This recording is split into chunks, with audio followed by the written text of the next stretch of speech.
My 29 female husband, 34, has a pre-tween son, Luca, from a fling, Shanna. My husband and Shanna are not on good terms. She and my husband were never in a relationship but agreed to co-parent. However, Shanna got into a relationship with another man who didn't want Luca in his home, and she decided to stop picking up Luca when he was a toddler. I was introduced to Luca when he was a toddler and we got along great. Luca and I share a strong bond, with me taking on a sort of parental role for him as he started calling me mommy and mom when I got pregnant. Being financially comfortable, my husband and I tend to spoil him a lot, and his clinginess has reached a point where he checks on me in the middle of the night since I'm now pregnant. The love and indulgence extend from my in-laws to my own family. He eagerly looks forward to Fridays at my parents' place for Grandma's cooking and treats and gifts from Grandpa. About a year ago, Shanna aggressively tried to take custody of Luca. We were advised to give in to her demands, which was a mistake, and she has visitation every other Sunday. Every time he has to go to Shanna, he screams and kicks. He doesn't want to go, and the one time we went with him, he told Shanna that he hated her. Shanna always thought Luca clinging to me was creepy, so she brought in her mystery psychologist who suggested my family and I step back, blaming us for babying him and having zero discipline at home, even though he's totally different with us. My husband got suspicious about his conclusion and we got our own therapist. We only had a few sessions, but she said our home situation seemed stable and loving. My sister's friend, who also knows Shanna, contacted me. She basically said the same as the psychologist. She went all out on me and said it was my fault. I just agreed with them. I'm entirely done with this situation. I just don't have the energy for this anymore. I'm 38 weeks pregnant, the baby will be here any day. I'm just done. Usually my husband and I do everything together for Luca. Against my husband's wishes, I decided to do what Shanna wanted and completely step back from Luca as a parental figure. Luca hasn't noticed anything and is completely fine. However, my husband, in-laws and family are not happy with me. My mom literally comes to my home every day to talk to me about it. I want to focus on having the baby and not constantly be blamed for everything I do for Luca. Am I the idiot? You are the idiot. There's no way that I would let a deadbeat mother who chose a man and abandoned her child, whom I've been raising since he was a toddler, come back and dictate to me and my husband my relationship with my son. I would not step back, and if anything I would go mama bear on her and not make him see her if he didn't want to. You put in all the hard work with his father while the egg donor was out living her best life, and now she thinks she can just become his mom again after 6 years away? Put Luca first, screw everyone else. You either tell them to pound sand and be his mom like you have been so far, or choose to be a crap human and abandon the poor child as his genetic donor did. Get Luca with a therapist and get documentation that going to his bio-mom's house is detrimental to him. She looks like she was waiting for the first viable opportunity to drop the stepchild and focus on her real kid. I can't think of any other reason to act so cowardly and cruel suddenly. She's 100% using this as an excuse to abandon Luca now that her real child is about to be born. I mean, they could take some of that financial comfort and get an enforceable custody order, but I guess pretending that emotional abuse is just fine is easier.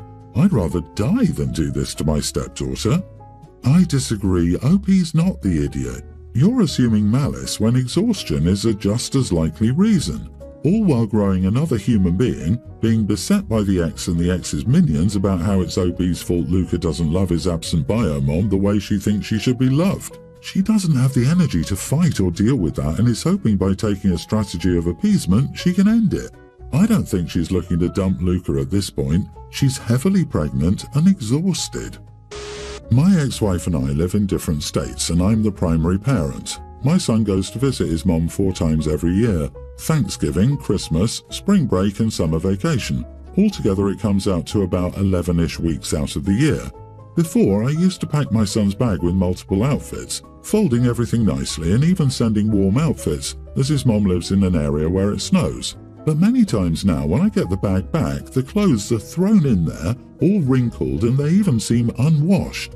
I've sent him with his Nintendo Switch and a few games. Many times now when he gets back I find articles of clothing missing, and even some of the quite costly games have gone missing too. I've become annoyed by this to the point where I decided I won't be bothered to make all this extra effort. She should already have clothes there for him. So he left a day and his mom made a big deal about me not sending any clothes along. She said she didn't have any socks or underwear. Was I wrong to expect her to have something at all? How can you have 0 clothes for your son?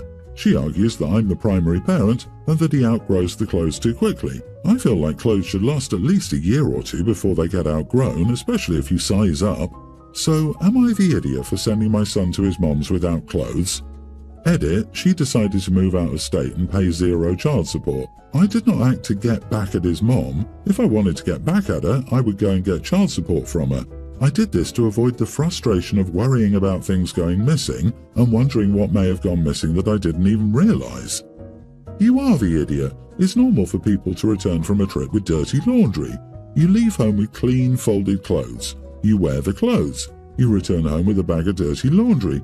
You're being absurd to complain about that.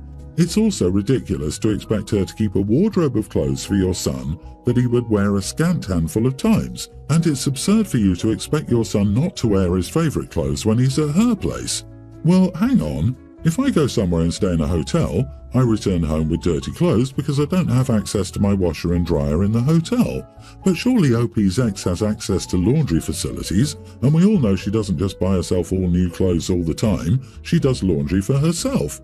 And if her son stays with her for any length of time, she's almost certainly doing laundry for herself during that time. So it doesn't seem unreasonable to me to expect her also to do her young child's laundry. I think OP also has reason to be concerned about the child not returning home with all his belongings. The ex needs to ensure that the kid's things don't go missing.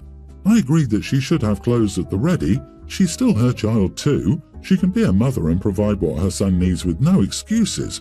For crying out loud, she doesn't even pay child support, LOL. OP's not the idiot. Most kids who go back and forth between their parents have clothes, games, toys, and books in 2 homes. About 2 months ago, my wife, 38, and I, male 41, learned my stepdaughter, teen, was bullying a girl in school over being poor, getting free lunch at school, and not being able to afford necessities such as her own car and stuff. Our daughter was kind of spoiled. We provided her with everything she needed, an allowance and a part-time job at my company, a small family service business. We've been considered middle class, doing things others weren't as privileged to do, such as buying our daughter a car on her recent birthday. I come from a family of immigrants and was considered in poverty growing up. After learning about the bullying, I was furious as we thought we didn't raise her to behave that way. She was in honours and top ranking in her class. I tried to talk to our daughter about why she would do that, and I was disturbed to learn it was because she viewed that girl as trailer trash, which irritated me. The girl, as I understand it, is very smart and works hard. She bought her own beta car and works 2 jobs. She considered the money our family had as our family's money, so I put her in her place and told her that it was not her money but her mom's and I's money. I decided from that point I would no longer spoil my daughter. We ended up taking away her latest iPhone and replacing it with my old iPhone 8 by switching phones with me with a talk and text plan. We took away her family credit card and sold her car, along with her MacBook and other luxuries. I also told her to find a job without nepotism and work a minimum wage job like everyone else her age, because I'm done giving her handouts if she's going to act entitled. Fast forward 2 months later, she's working at a fast food restaurant with us driving her around. She doesn't talk to me unless she needs something like a ride, but she's very upset with me. My wife feels I'm taking this too far because it affects her social status, grades, and school. I, however, feel like she needs to be humbled because I can't have a daughter who will disrespect people just because of the amount of money they have. I also feel that her behaving this way will affect her younger sister, tween, and how she perceives the world. Am I the idiot for punishing my teen stepdaughter after we found out she was bullying a kid for being poor? Edit, I'd like to add we took away her MacBook, but she still has access to the family computer in the house. She still has Wi-Fi access at the house. However, we did throttle her speed because high-speed internet is a privilege. She has fast enough internet to do homework and watch videos that aren't in HD like Netflix and stuff. She also isn't failing. She went from a straight A student to mostly B's and 2 A's, which I still find great.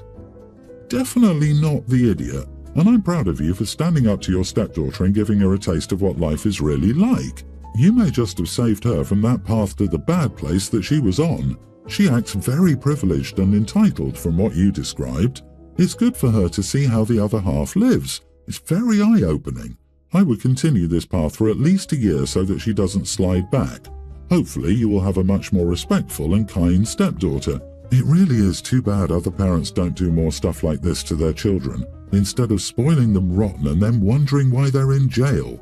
If her social status is based on belittling those less fortunate, then screw her social status. You should also make her volunteer at a homeless shelter or serve meals to the poor. Your daughter needs to learn empathy and humility. As for your wife, she needs to get a clue. Taking away and selling her luxury items and making her work a typical teenage job is not affecting her grades. Her grades come from the effort she puts in. By dropping her grades, she figured she could get the punishments to end. I'm sorry she was spoiled and entitled in the first place, but I'm glad you took real issue with it. In the end, I hope these life lessons shape who she becomes. Buckle up for at least a rocky year. I 100% agree. However, I've held the belief that if someone is bullying, it could be because they are being bullied or there is some other negative influence in their life. Most happy and mentally healthy kids and teens won't participate in such activities unless other influences drive the behavior. Is there anything else you can think of that may cause this behavior? I do see there may be a need for some counselling. My husband, 36, and I, 32 female, have been together for a decade, married for 3 years. I'm currently 8 months pregnant. We're a mixed-race couple, with him being Chinese and myself European. Throughout our relationship, his parents have been generally very supportive of me, with some cultural differences here and there. My husband works with his extended family, and we lived on his parents' property for a long while, so they've supported us financially in several ways. His dad can be tough to get along with. He's very much of the opinion that he is right, and nothing anyone can say will change his mind, even if he ever even listened. My husband regularly butts heads with him, and I often let things he says slide that I would typically passionately disagree with, just to keep the peace. I do find this very hard. It took us a couple of years to conceive, and I've had a complicated pregnancy. We decided earlier in the pregnancy to do a hyphenated last name, with the order of his choosing. I know not everyone likes hyphenated last names, but this is important to me for a couple of reasons. I didn't take my husband's last name, which I never intended on doing, and is commonplace in Chinese culture, so it never caused any issues. And to me, since our baby is mixed race, I wanted to grow up represented by both of her ancestries equally. My husband didn't disagree at first, but when he realized how much it meant to me and that his opinion stemmed from an ingrained patriarchal concept, he changed his mind. We didn't announce it because it seemed insignificant to us, but we told people if they asked. Now his dad found out. He gave my husband an ultimatum. Either you give the baby my last name, or I cut you out of the family. This means he would lose everything, his family and also his job, which is currently our only source of income, and we just bought a home. His dad won't even talk to him to discuss the matter and how we came to this decision. I understand where he's coming from, but this means a lot to me too. My husband is torn, which hurts. I'm worried about the precedent it will set to let him have his way, without even discussing it with us or hubby. Every time I write my daughter's name, it will remind me that I'm not considered important enough to be a part of her story in his family's eyes. This has created a lot of anger, pain and stress so close to my due date. Would I be the idiot for standing my ground? You are the idiot. Listen. I get this is important to you, and I agree your father-in-law is being an idiot. It's not for him to decide this. But what are you all doing? You're saying you don't want to partake in a patriarchal worldview. But guess what? It's those patriarchal conservative views that believe in providing housing and a job for their son and his wife. And you're also not working and dependent on your husband. Maybe your father-in-law thinks you're also a girl who believes in patriarchal roles. So in his perspective, you've slapped him in the face. Yeah, it's really hard to effectively chant, "Screw the patriarchy," when you're putting your hand out every month for money from your patriarch to pay your bills. OP can buck the system, or she can keep the gravy train running. Can't do both. Lady, you can't complain about the patriarchy and then expect it to support you. Your husband needs a new job away from the family. OP is focusing on the wrong thing. The way I see it, the issue isn't that OP should ask her husband to choose her over his family, or even if he would do so, but whether they can afford to. It's not just the job. She's describing financial dependence in multiple ways. How will you support your family with the husband unemployed and having to move and pay rent? Does OP work? Do they have savings? How easy will it be for the husband to find another job? Are they prepared for the significant change in lifestyle if his family cuts them off? So, not the idiot, but I don't know how realistic OP is being. Whatever happens about the name, they need to work on becoming independent from his family. Agreed, but man, you guys shot yourselves in the foot. I'm sorry you're in this situation, and the solution most offered here is to put the father's name on the birth certificate and make a 5-year plan for financial independence. You may have to suck it up and go with it until you can stand on your own 2 feet. You can change the name after the fact. It's not like it's that uncommon when people get married or divorced or adopted or what have you. This is about the baby's well-being, and if it costs the baby a place to live and sustenance, the price is too high.